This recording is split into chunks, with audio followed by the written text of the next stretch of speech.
ఒక్కసారి ప్రతి ఒక్కరం ఆలోచిద్దాం. మనకుగా మనం శ్రమించి సంపాదించిన దానిపై మనకు ప్రేమ ఉంటుంది, బాధ్యత ఉంటుంది, హక్కు ఉంటుంది, ముఖ్యంగా విలువ తెలుస్తుంది. అలాగే అంటే మనలానే ఎదుటి వాళ్లకు కూడా ఉంటుంది కదా.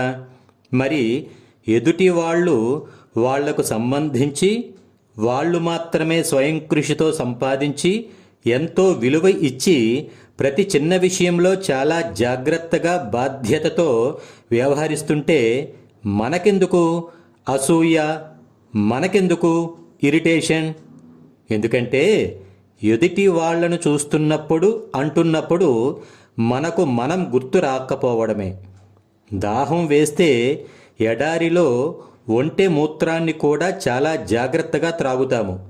దానికి గల కారణం ఒంటి మూత్రం మనకు ఇష్టం అని కాదు, పరిస్థితులకు అనుగుణంగా మనం ప్రవర్తిస్తున్నామని.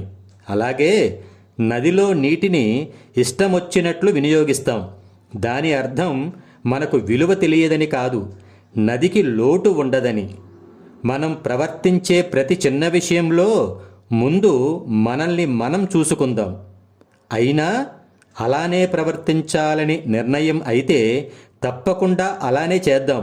ఎందుకంటే అది బాధించే విషయం అయితే నిన్ను నువ్వు కూడా ప్రేమించుకోవడం చేత కాదని అర్థం.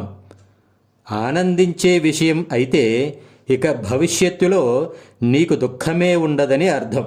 జై హింద్.